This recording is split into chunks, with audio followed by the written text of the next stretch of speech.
I'm on the board at least. Yeah. 7, 6, or 5, 6, 7. I made I got like part of a straight, so I gotta get this card down one card. No, that's gonna be a set for someone. The game parlor, the receptionist with 1 point to his name. Oh, there's 6. That's still good.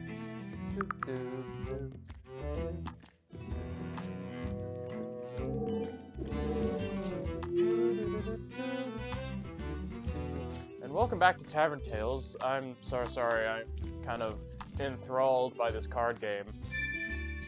All of 2 points to his name. He got all of 2 points with 2 aces. Yeah. Kinda sucks. Yeah, welcome back to Tavern Tales. To this experience of Voice of Cards, the Isle Dragon Roars. Unfortunately, we're not going to hear any Dragon Roars today. Because I want to get through some stories. And last we left off, we managed to get Bruno in the party from his father. We got him to go adventuring, the thing that he eagerly wanted to do. So, yeah, I'm currently in Shoreland, and yeah, we got Bruno into the party. We rescued Mar, or we saved Mar from this like poison and whatnot. Oh dear. Shit. Well, there goes a whole lot of sets. There's 1 card left, so this game is gonna be over soon. But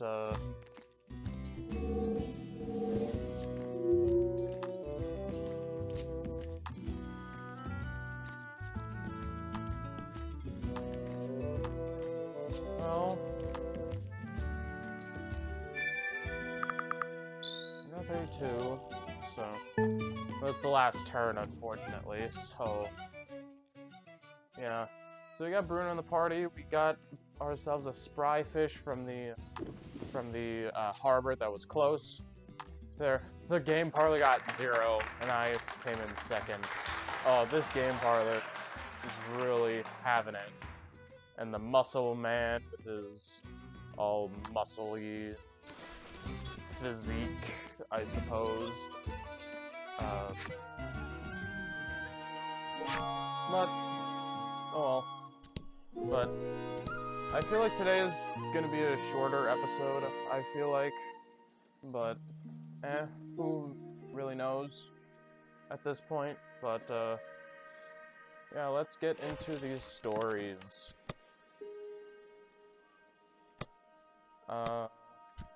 Be under collection, I think. Let's do the character stories first. Man. So I know I've done some of these in past episodes. The problem is I don't remember which ones I've done. So, I feel like we could just do all of them right now. And we can just do all of them right now. Just one place, one video instead of sparsing it out between multiple videos. The would-be hero, Kiradine himself.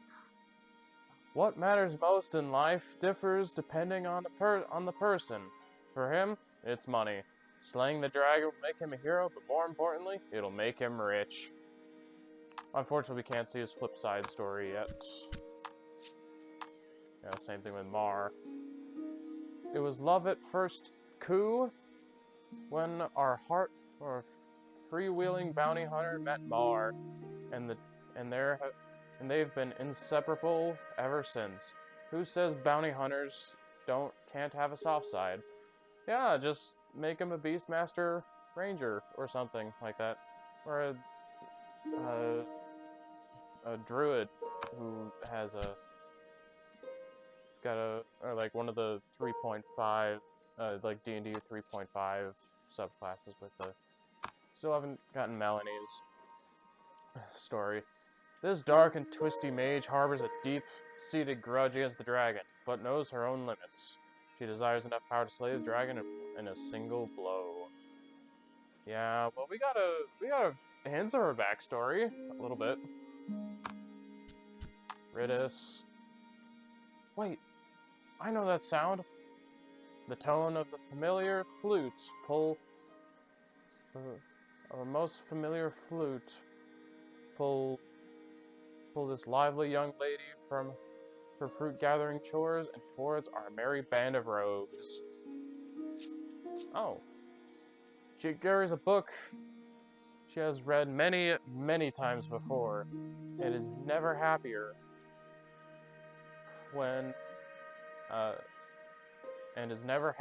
than when she has the time to let its pages carry her away on its soaring visions of the future.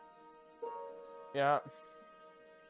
Unfortunate that she has to be in debt, but, yeah.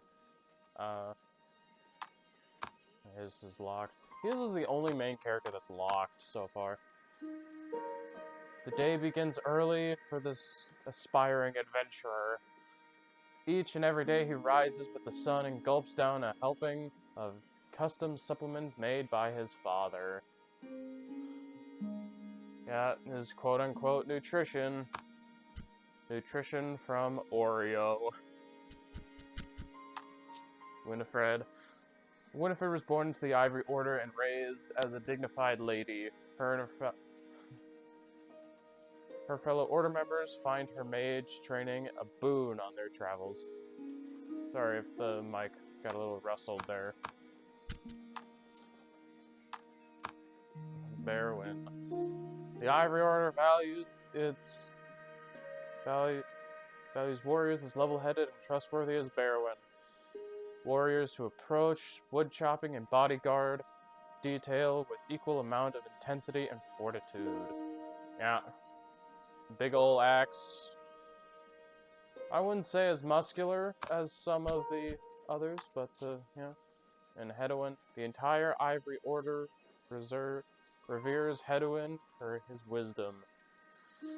When a young woman was placed in his care, his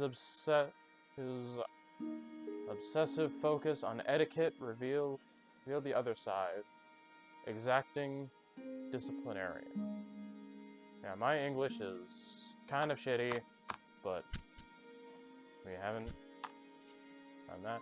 No ruler is safe from fear and worry, but Queen Nilla's harbors a knot in her gut, unrelented to and more personal than the recent rise in monster activity.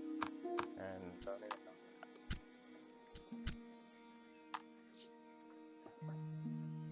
that. Dr. Cypri. Oh yeah, we met him in the first town of Thryston, wasn't it? Or like the third town, Thryston. Cypri Nabre is a longtime scholar of monsters and monster behavior. Most people in his village simply call him Cypri. Cypri studies monsters for the sake of his daughter, a daughter whom, curiously, no one has ever seen. Yeah, his daughter, died with an illness. Riddis' mother. Either through bad luck or too trusting a heart, Riddis' mother has endured no shortage of hardship despite living in secluded woodland. And I don't even know hers. Probably because I haven't talked to her again. That's probably it. Really Oh, the Cannibal Cow from Unionville. A traveling gorman in his younger days, the headman has long been fond of monsters. Much so, he founded Unionville, where monsters and humans coexist. Looks don't tell the whole story. Even the most incredible looking things can harbor incredible flavors, the headman explains. His table filled with dishes never before seen. Yeah, I think we can all guess where those dishes come from. Vince, our boy Vince, or something like that. Though they share a birthplace, Vince's magical might far outstrips Melanie's. He is now the dragon's stalwart companion, and is ever wary of the Ivory Order. We don't even know. Oh, Oreo! Oreo Cookie! It's great. It's a great name. Oreo developed various supplements at his nutrition clinic in Shoreland, a few of which he gave to the royal family in lieu of tax ones, or so he claims. Oh, that's interesting.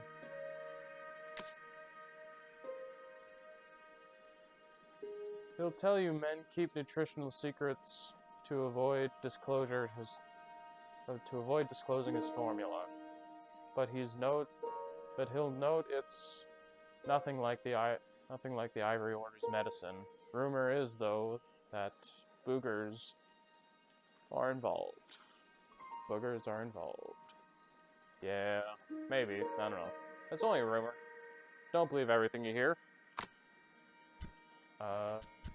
All of this guy who, Bruno, beat the shit out of for the, spry fish, last episode.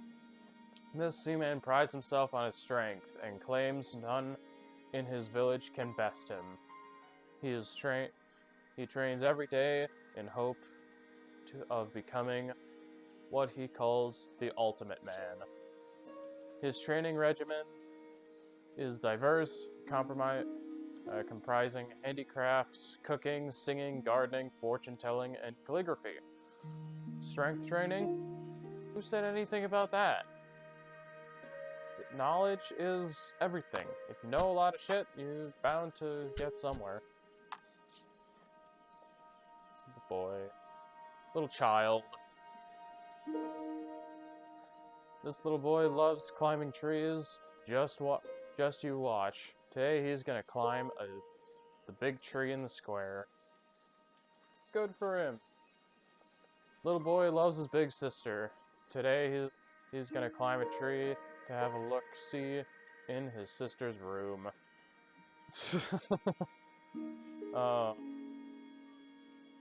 I just love to spy on your siblings, for the most part. Plain girl. Rain patters the window, the picture book lies open, paper and paint perfume, tiny fingers turn the page. The book is upside down. No more light in her eyes, only memories of mother. A painted rainbow bleeds.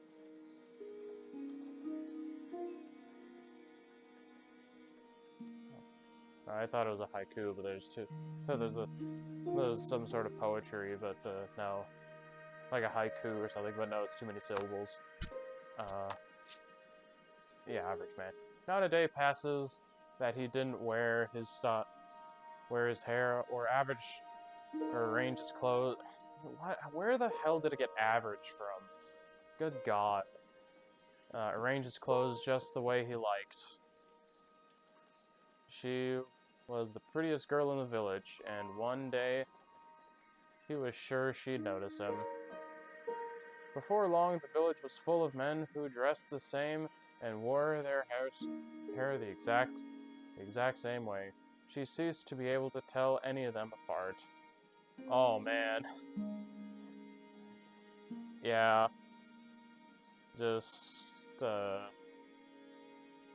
yeah, that'll do it. Sure, man. Looks like he's in his, like, later years, like 60s. There's a big bushy beard or something like that. He made a promise to the love of his life when they were married. I shall love you till death do part us. 1/2 century later, he has proven to be a man of his word. His wife now lies in bed. illness slowly claiming her. He takes her hand, decades of memories washing over him.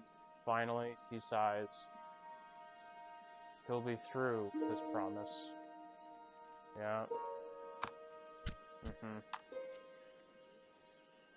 Every morning she wakes up to get breakfast ready, and every morning she has to take her husband's abuse. There's only so much a woman can stomach. The mornings are quiet now, save for the soft sounds of chopping. Her husband vanished some days ago, and ever since, meat's been on the menu more often than not. Yeah.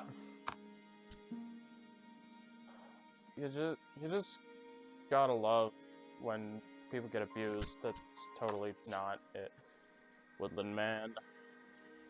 He's lived in these vast, dense woods for years now. Fruit from the trees feeds him. The river quenches his thirst. He gives all his thanks to the great Mother Earth. Yep. Nature person. He wandered these deceitful, bewildering woods for ages. He will not find home, no matter how many times he begs or tears. No matter how many times he begs or tears he sheds, he is doomed to wander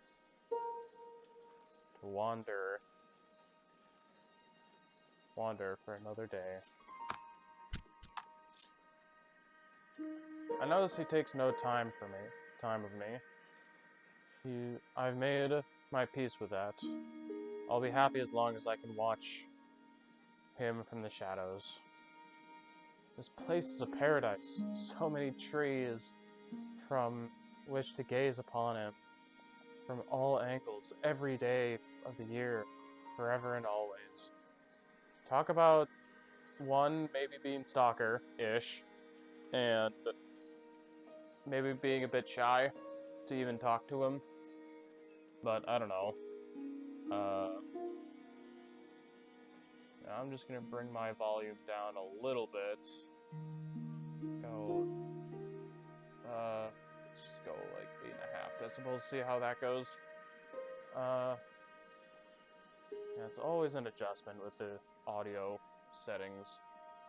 Can't really find a good place. The Muscle Man. Traumatized by the bullying he received as a child, he vowed he'd never let anyone get the better of him again. His pain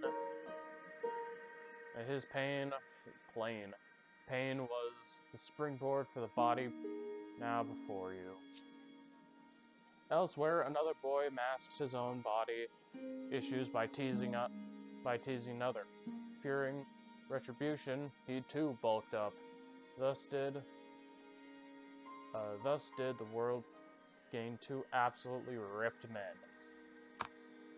Good. Not really a fan of bullying, so glad they... I want to be cute and stylish. Cute and stylish, sure, but I really want to live happier than ever after. Visions of a ring with a big old diamond on it dance in my dreams.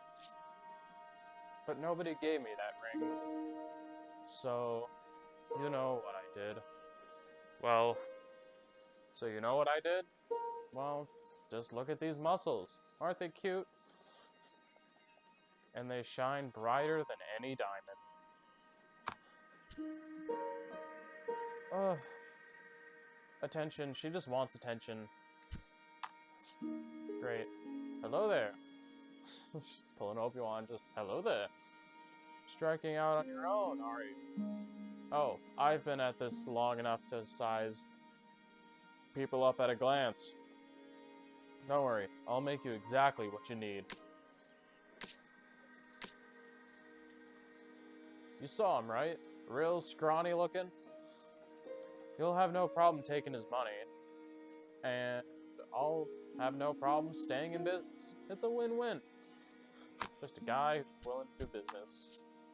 The item shop girl. She was a quick hire. Her gentle disposition was sure to attract a few more customers, they figured. No one was ever prepared for the crush of customers that ensued. Yeah, I mean, with those...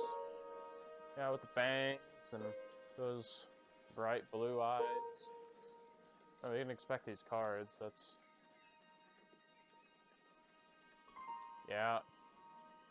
I do that. I can exchange cards. Oh. Okay. That's what that is. Alright. Oh, the Apothecary Woman. Oh, the hag. Lovely hag.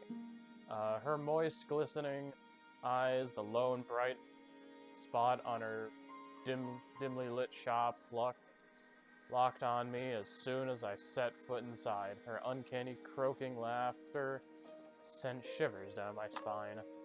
I hadn't... Oh, man, I haven't gotten that yet.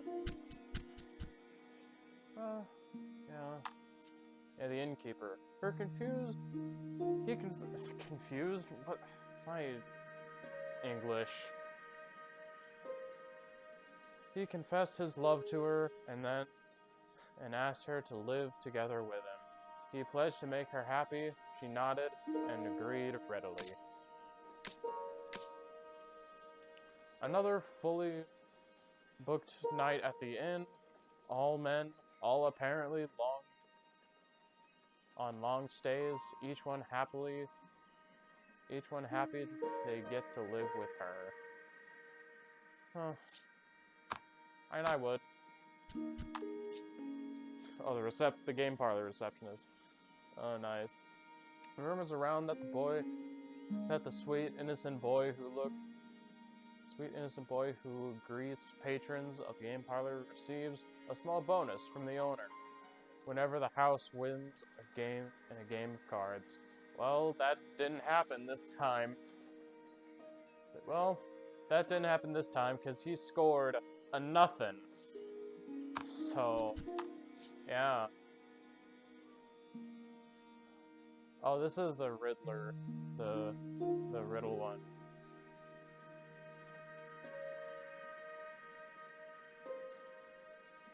At first it had 4 legs, then 2, then 3. In the end it has 10. What is it? I still think it's a person. Because, like a person throughout life, I suppose. But that's all the characters. Monsters. There's a lot of monsters. A lot of monsters. Oh, we'll get there. We'll get there in time. You know what they say? Your hero's journey hasn't begun until you've squashed a couple of slimes underfoot. Yep, that's pretty much Dragon Quest for you as well. So, though the vast majority are killed when they're young, those few that do survive into adulthood reported growing large enough to swallow villagers whole. Jeez. Yeah, growing into gelatinous cubes is a way to do it, you know, just an armed slime. They have hands? I'm surprised the weapon and shields haven't corroded away because acid. These slimes have learned to wield human weaponry. Most all who have taken them lightly have paid with their lives. Well, learn to wield is perhaps overstating things. They still primarily attack by ramming their gooey body into their enemies. But now, they can do so while brandishing a sword. Yeah. Mr. Floppy. It's everyone's favorite, friendly villager slime, Mr. Floppy. You can find him playing house or racing against a girl in the village. His bestest friend forever. Mr. Floppy comes from a really big family. There's his sister Plobby, his brother Blebby, and his nephew Booby. Oh. Oh. Okay, a nephew named Booby. That's funny.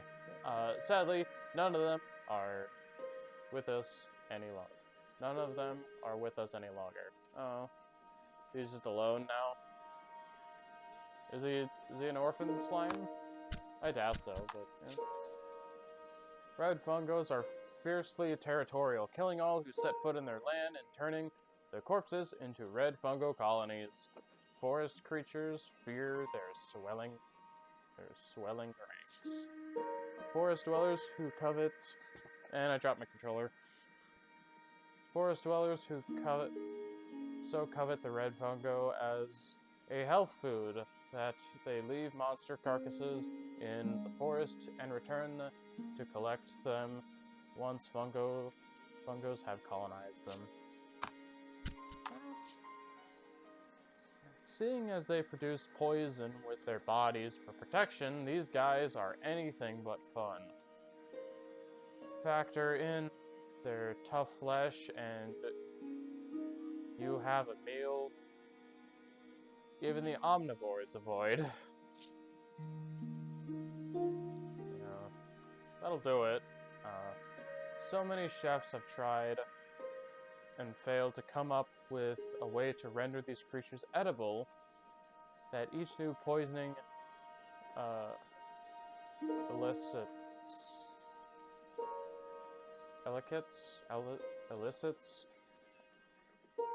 little more than an eye rolling from the physician on duty. Yeah, little furball. These little fluffs mature. As these little fluffs mature, their fur grows until it covers their faces. As this is quite the existential threat, they entice other monsters to trim their fur so they can see. Yeah, they look pretty cute as well. These creatures shed rapidly as they age. Upon losing the last of their fur, they cry out the remainder of their bodily fluids, leaving behind a nearly mummified husk. That's actually kind of scary if you really think about it. If you really think about it, it's terrifying. Goblins love pranks by nature and frequently leap out in front of adventurers they suspect will make good playmates. Sadly, this tends to leave them battered and bruised. Goblins who gain the wisdom of age to find ways to slip into the fabric of human life. So yes, that old man gambling with children in the square might as well be a goblin in disguise. That's also probably a bad sign in general. Umbral Goblins. Activated by violence, Umbral Goblins relish using weapons that maim their enemies, and are said to be elated by the sound and sensation of cracking their enemies' bones. It seems their incessant bullying from their supposed mates is what snapped these goblins. Perhaps humans are not the only ones preoccupied with fitting into society at large. I think that's one way. The careless manner with which ogres brandish their large stone axes makes them very dangerous indeed. Most monsters flee the instant they hear an ogre's footfall. Ogres spend their days endlessly training deep in their caves, lest their compatriots mock them for being too scrawny. I mean, that's one way to get everyone in top shape. Listen carefully in any woodland, and you'll bound to hear the methodical methodical tap-tapping of these little fellows' wooden mallets. Monsters consider them master crafts orcs. Oh, kind of like stone giants or something, just like art. After a night after night, the orc children scour the corpses of the monsters they've killed, searching for the raw materials necessary to make their next instrument of death. Orc wildlings are a short-tempered lot who heap scorn on any creature weaker than themselves. Most often, they can be found attempting the theft of money or equipment. Yeah. Wildlings frequently spar in order to keep their skills sharp. Battles with no clear winner reportedly produce mature respect and enduring friendships. Nice. Nice little tribe. Creatures of all sorts flock to these gentle giants of the forest, no doubt thanks to the pleasing warmth emanating from the energy stored in their hollows. Treants draw a steady stream of energy from the earth, so steady, in fact, forests of these animated trees have been said to bleed the land dry, leaving naught but a barren waste. Yeah, when nature gets out of control, it just kills everything, so... Treants are the tender, loving elders of the forest, well versed in the laws of nature, yet what the hell is that word? Itinerant? I don't know. Never staying in any one forest long enough to put down roots.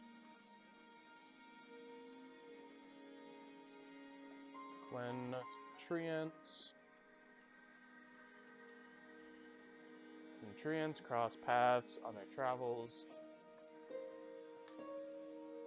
they each break off a branch to graft onto one another. Thus are the memories on the rings of each branch passed down and preserved. Oh. And that's one way to keep a memory going, I suppose.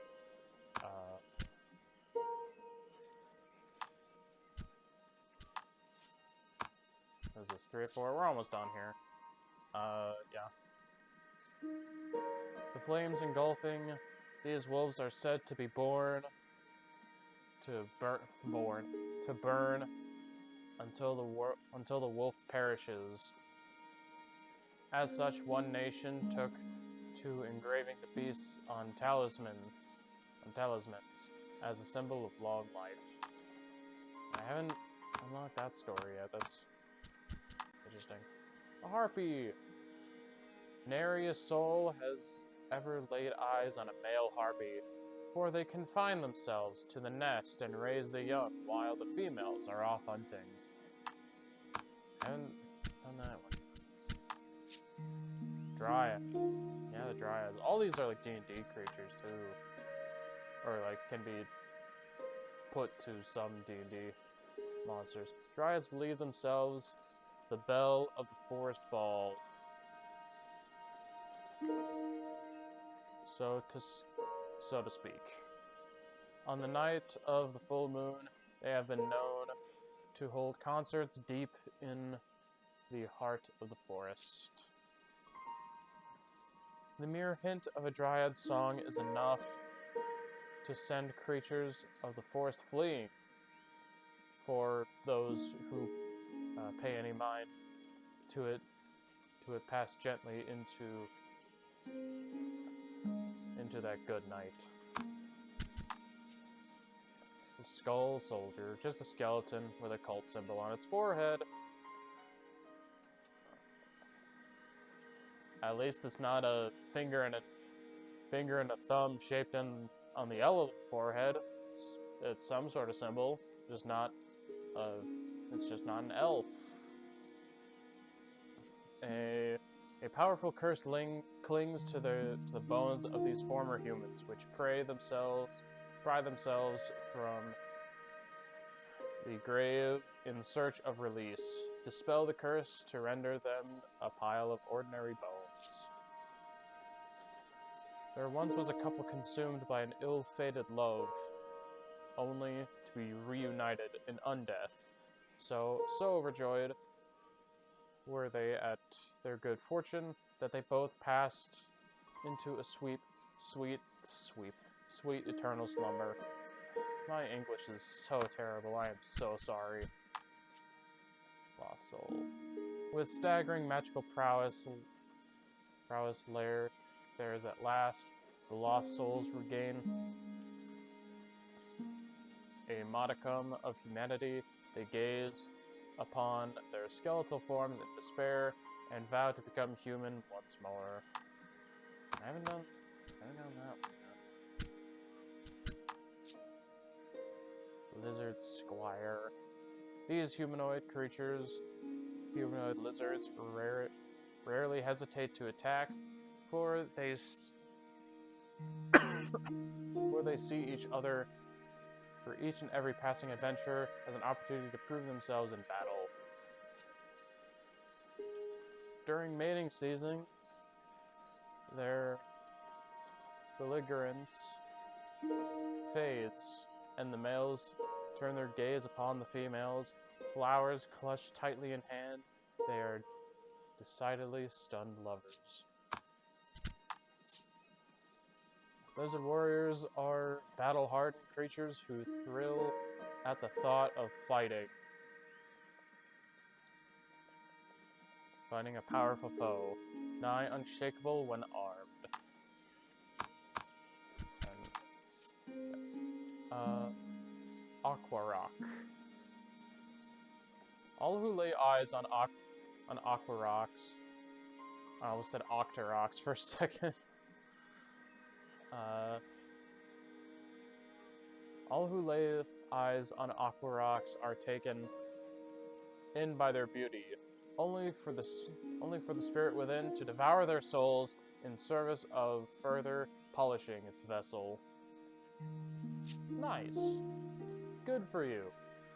Their vessel polished, the spirits pass on, leaving behind a gemstone frequently sold in illicit markets. Buyers are said to pay what their life is worth to own one. Yeah. Fear Rock. I haven't done this story yet. The miner's eternal foe. Easily mistaken for any old rock. One tap of these with a pickaxe can unleash a torrent of pent-up laments into the tunnels. I haven't done this story. And that's about it. Oh, we're somewhat okay on time. So I guess,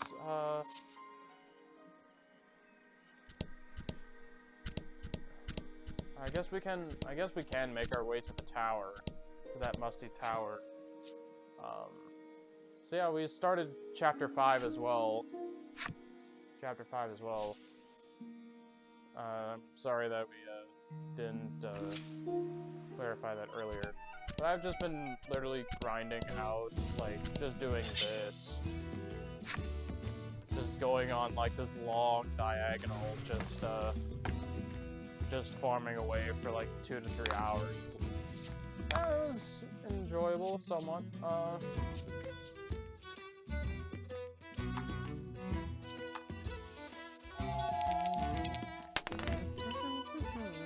was a shitty poison shot. Oh well.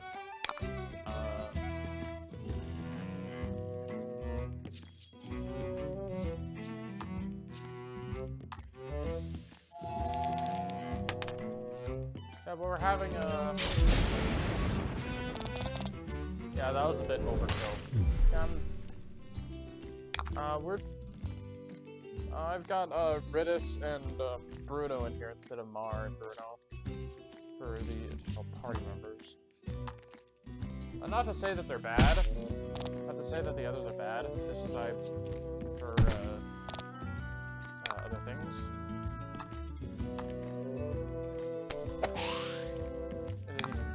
Riddis, come on, you're better than this. Oh well.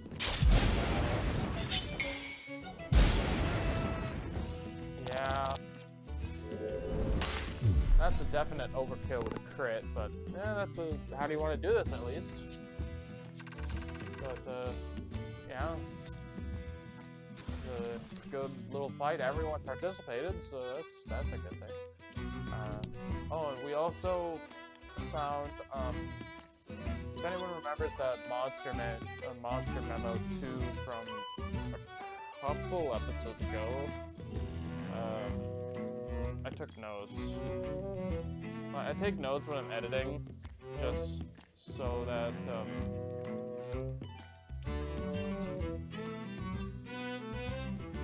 yeah, I forget where it was. But that Monster Memo 2, I don't know if I showed that on camera or not, but, we found the chest relating to that, and it was like over here. It was like, yeah, it was like one of these two cards, like one of these few cards up here, and that was a chest with 3,000 gold. With 3,000 gold, so it was a pretty good find.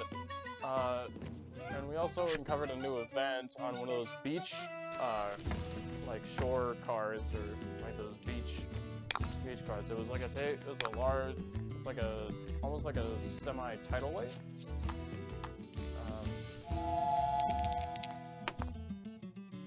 Still can't. It is good form, but I honestly could have passed there just to let the gems build up, but yeah, let's critically hit that guy again. Fortune favors the bold. Again, like, crits just happen more often, I feel like. So... Nice work. A crit leaves him with 1 hit point. Well, that defense is not gonna do you any good if I can just hit you once and you're dead. So, I suppose, yeah. Let that orb break. I haven't really gotten any downs yet. Maybe that's just because I'm over leveled or something, or this game is not really that hard.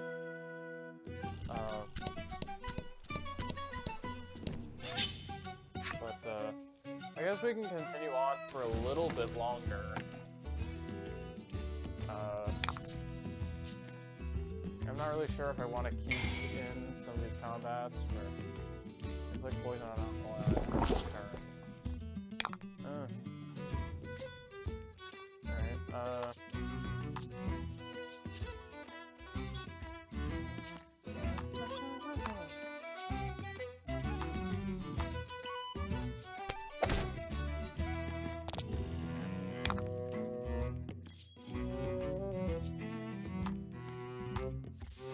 Alright, I think he's resistant to lightning, if I remember correctly. Yeah, resistant to lightning, but it still killed him, so all good. It's all good. We're all good here. Sort of. I mean, if monsters attack us first, we have a right to kill them. We have a right to murder them. In self-defense. So I guess yeah, I guess we can continue on for a little longer. So, let us go see if the dragon is actually here in this Musty Tower. Enter Musty Tower. Yes.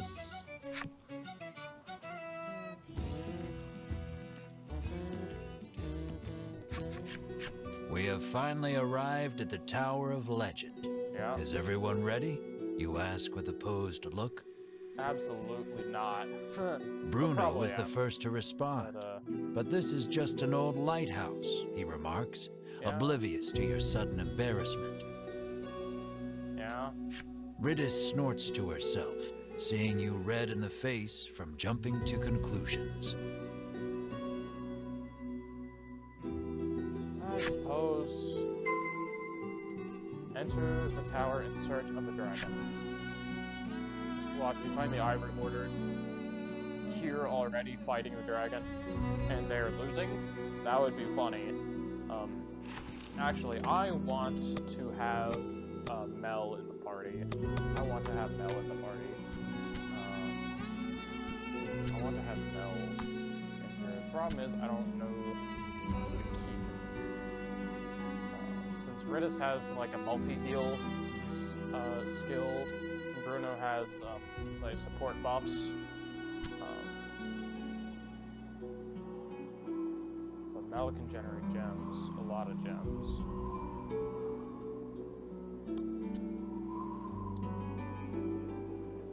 I forget what skills I have for her.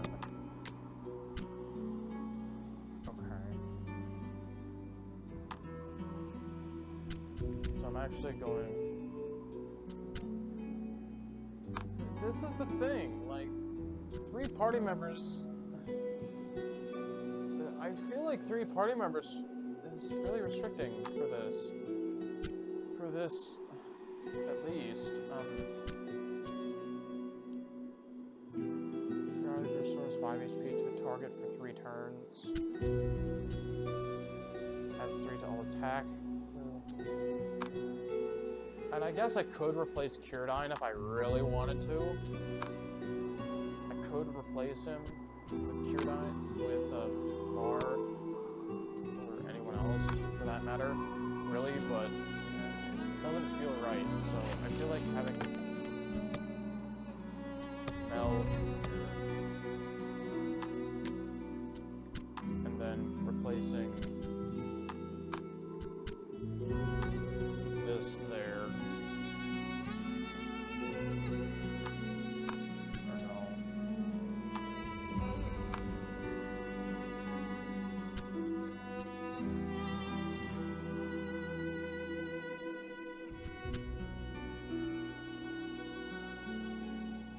I don't know. I'm also trying to think story-wise, what would be best here. I think Riddis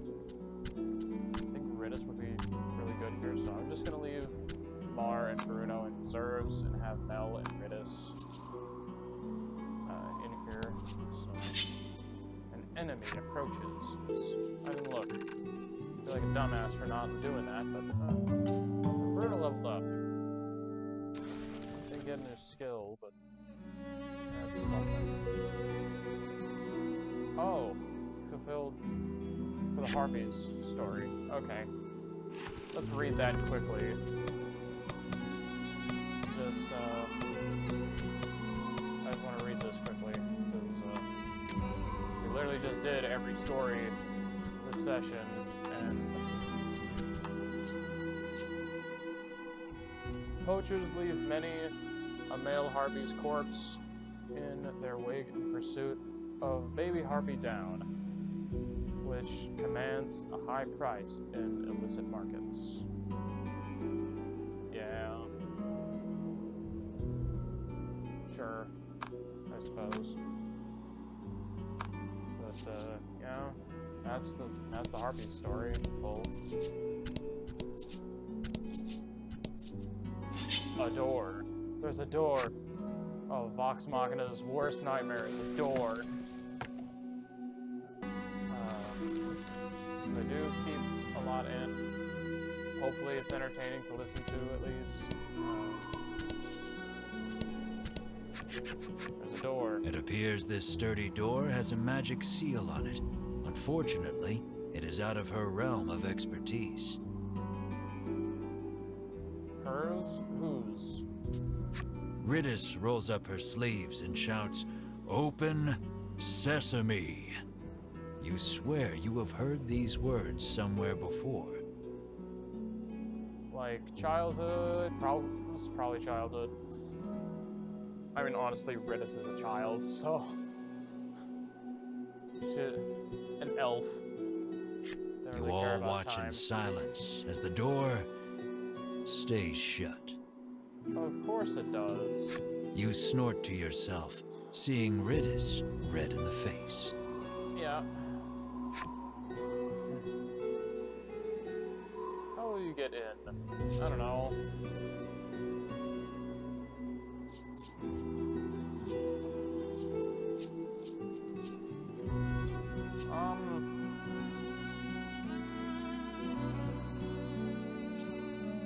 Mel? You wanna burn this down? It Even looks Melanie looks vexed, lacking the proper skills to open the door. Can't you just burn it or something? Aren't you just useless? Let's see, Bruno. Bruno exhales deeply, then places both hands on the door. He pushes with all his might, his breath labored, chest heaving, sweat dribbling. Yeah, you work it. You put that quote-unquote nutrition to good use. And it opens. It seems the magic seal could not protect the door from the physical might of your most stalwart companion. Oh, yeah. This is the power of power, Bruno pants. Oh, yes. But you promptly ignore him and enter the tower. Yep. We're just gonna enter said tower. That's a hole in the ground.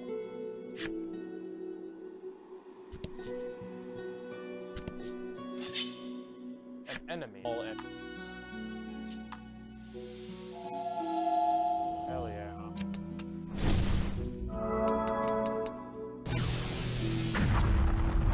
Ow? Yeah. I can see why that's expensive. Yeah, I can totally see it. Yeah, experience and gold. That's a lot, actually. And level up, too. Guardian. Adds 5 to all allies' defense for 3 turns. Okay. I don't know if I'll use it, but... I kind of have Bruno for that. A lot of holes in the ground. I don't know if I like that or not.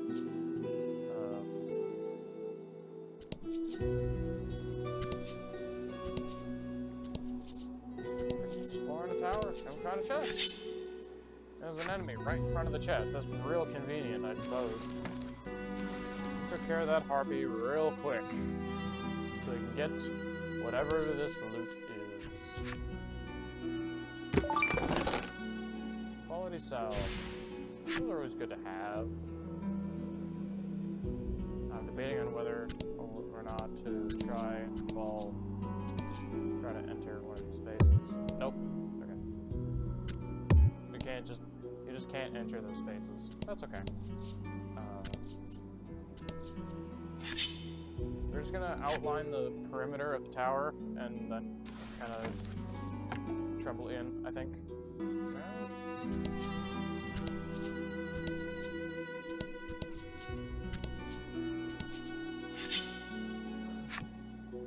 An enemy approaches. More.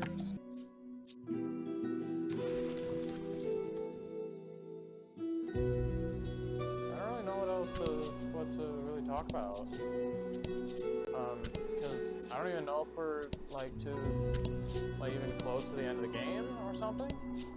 That's some staircases. I want to clear out this floor first. Those stairs look like they were going up, but I want to clear the rest of the floor first. I did not get that much gold there. And Mar leveled up. That's always good. Levels are good. If you're taking notes, levels are good. Wow. Okay. Oh, okay. So these the tiles for the tower look great. Riddler leveled up. Great.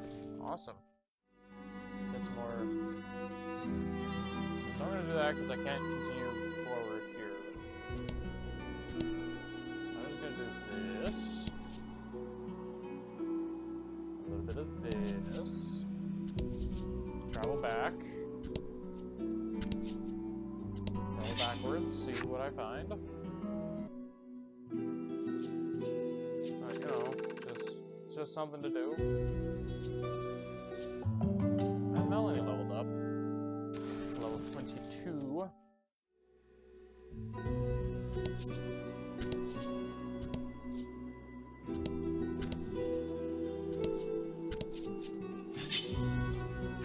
More enemies, more skipping. Yeah, just more things to do.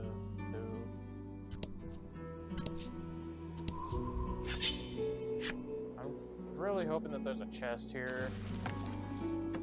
Really hoping that there is a chest. It'd be kind of disappointing if there wasn't.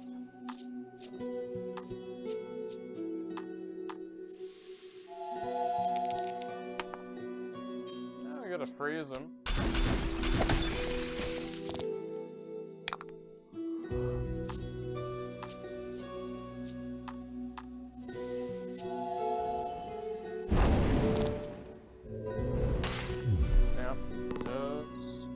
Killing everyone.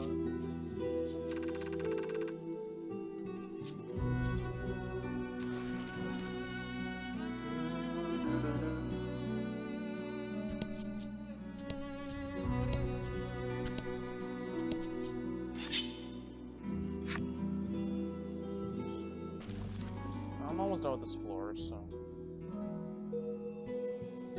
Wraith Wolf story. And there's nothing over here. Gosh. Okay, so the last story for the episode. Last story for this episode. The Wraith Wolf. Where are you? There you are. These demonic wolf spirits travel in packs the same way living wolves do. Though mysteries abound, chief among them, why do these creatures have no heads? That's a fair question, to be honest. Upon crossing into the spirit realm, wraith wolves allow their pack mates to slash their necks, proof that they shall never be tamed by loathsome humans. So, on that note, I think we're going to end this episode of this experience of Tavern Tales. We got through all the stories that I wanted to, and we will continue this experience. I will start right here, and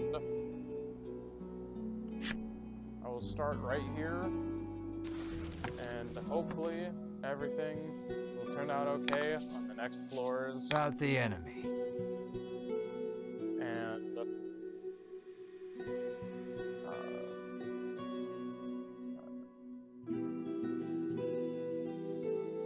so hope you guys enjoyed this episode of Tavern Tales, and let us see if we can find the dragon in this tower, wherever it may be, higher floors, next time. Bye guys, see you around.